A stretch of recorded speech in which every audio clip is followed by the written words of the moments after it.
The world of 1914, a time of modern technology, culture, and fashion. Truly the height of civilization. Let's have a war. Everyone knew a big war was coming. France wanted some stuff back that Germany had taken from it.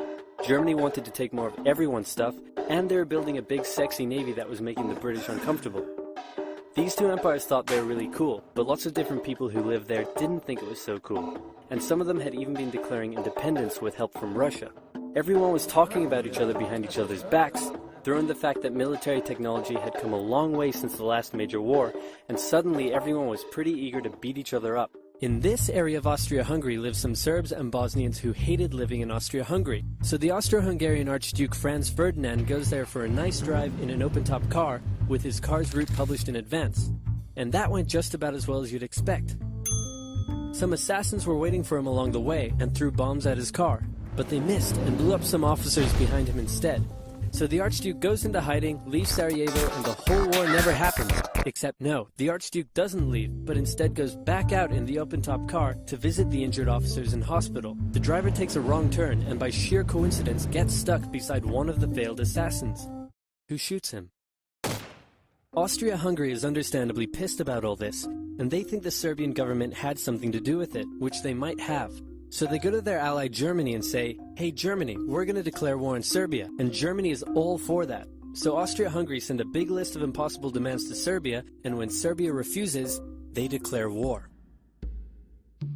Austria-Hungary and Germany are friends, and Serbia is protected by Russia, who's friends with France, so they'll declare war on each other. Montenegro joins in too. France and Britain also have a kind of alliance, so when France says, hey Britain, you got my back? Britain is like, maybe? And then they decide to stay out of it, which is great for Germany, because Germany has a plan. They know that Russia is so big and clumsy that it will take them a while to get ready for war. So with this guy in charge, Germany will send all its troops into France at lightning speed while Russia's getting ready, defeat France, then move all the troops to Russia and defeat Russia, and then we all speak German and eat Pfefferpottast every day. Just one problem. France has loads of forts and defenses along its German border, and Germany can't waste any time fighting them, so Germany decides to go around them, through Belgium. Belgium is neutral, but Germany wants to march 750,000 troops through it to get around France's defenses. They're hoping Belgium will just kind of sit down and shut up, but they don't. They fight back, and they're pretty good too, so they slow the Germans down. What's worse is that Britain shows up, and they're pretty pissed that Germany's invading neutral countries. So now Britain declares war on Germany. So Germany push on through Belgium and commit some atrocities along the way. They also wear spikes and sometimes skulls on the uniform. So if you're trying to not look like the bad guys, good job. The Allies have a propaganda extravaganza, and this starts having an influence around the world, notably in America. The US President Woodrow Wilson sees himself as a bit of a Jesus figure, and spends most of the war trying to get everyone to just hug it out. But there's also a large population of ethnic Germans living in the United States, and when the war first broke out, they were like, yay Germany! But now that they're committing atrocities in Belgium, they're less enthusiastic. Let's play Spot the French Soldier.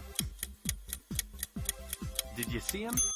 Easy, right? He's wearing a bright blue uniform with red trousers. And do you know who else spotted him easily too? The Germans.